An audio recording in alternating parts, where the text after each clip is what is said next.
అన్నింట్లో పడుకున్నారు. మీకు ప్రతిదీ తెలుస్తుంది. ఈ రోజుల్లో ఏది దాచలేరు.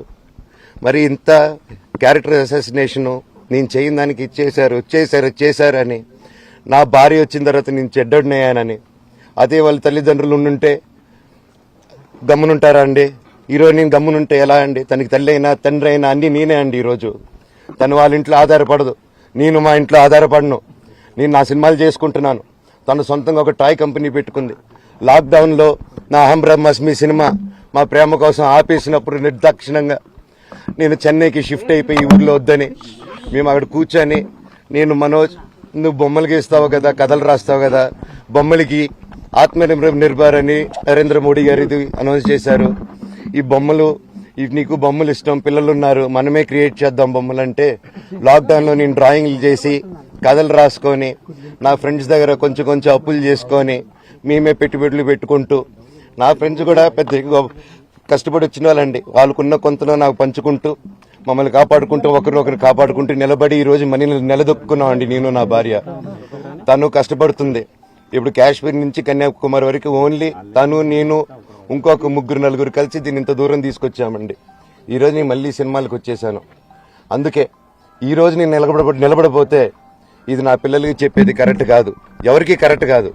ఇన్నాళ్ళు గమ్మునున్నాను ఓకే, కానీ వాళ్ళ నాన్న ఆస్తుల కోసం కొట్లాడుతున్నాడా, మంచి కోసం నిలబడుతున్నాడా అనేది ఈరోజు మీకు సాయంత్రం వచ్చిన ప్రూఫ్స్ అన్ని వదులుతాను. మా నాన్న మీద గన్ను పెట్టి కాల్చే వినయ్కి, మా అన్నకి సాయంత్రం ప్రతిదీ చెప్తాను. చెప్పాను కదండి వినయ్ అని, మా అన్న విష్ణు అని. అవునండి, నన్ను హాజరుపరచమన్నారు, 10:30కి రమ్మన్నారు. మీరందరూ చూశారు. నాకు మొన్న ఫస్ట్ రోజు తగిలి బాగా నొప్పి వచ్చింది, మెడ కాలు. 3 వారాల క్రితం ఫైట్లో నాకు మజిల్ టైర్ అయింది, గ్రేడ్ 1 టైర్ రైట్ లెగ్ లో. లెఫ్ట్ లెగ్ లో మళ్ళీ దెబ్బలు తగిలాయి మొన్న. సో అందుకే కొంచెం బ్యాలెన్స్ ఇది ఉంది. మందులు హెవీ మెడికేషన్ ఇచ్చారు, హెవీ ప్యాచ్ కూడా వేశారు నాకు. దానివల్లే కొంచెం నడుస్తున్నాను. అండ్ ఇప్పుడు అందుకే రిక్వెస్ట్ చేసుకుని, సార్ నాకు కొంచెం టైం ఇవ్వండి, పాప ఉంది, సెటిల్ చేసుకొని నేను వస్తాను సార్, కొంచెం సెట్ చేసుకొని అని పోలీసులు గారికి రిక్వెస్ట్ చేసుకొని ఇప్పుడు బయలుదేరుతున్నాను. సార్ దాని గురించే సార్ చెప్పాను. మద్యానికి బానిసై ఇలా ప్రవర్తిస్తున్నాడు, అందుకే నేను మనోజ్ విషయంలో సీరియస్ గా ఉన్నాను అని చెప్తున్నాడు.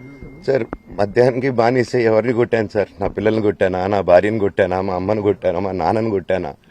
ఇవన్నీ నీ మద్యానికి బ్యాలెన్సే అందరినీ కొడుతున్నాను, పొన్నాలు కొడుతుంటే సీసీటీవీలు తెప్పిండి సార్. అది దొంగతనం చేసింది నేను కాదు సార్, అది తెప్పిండి సార్ అంతా.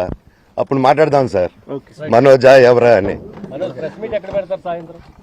చెప్తానండి, నాకు ఇంకా కొంచెం క్లారిటీ రావాలి. కమిషనర్ ఆఫీస్కి వెళ్తాను.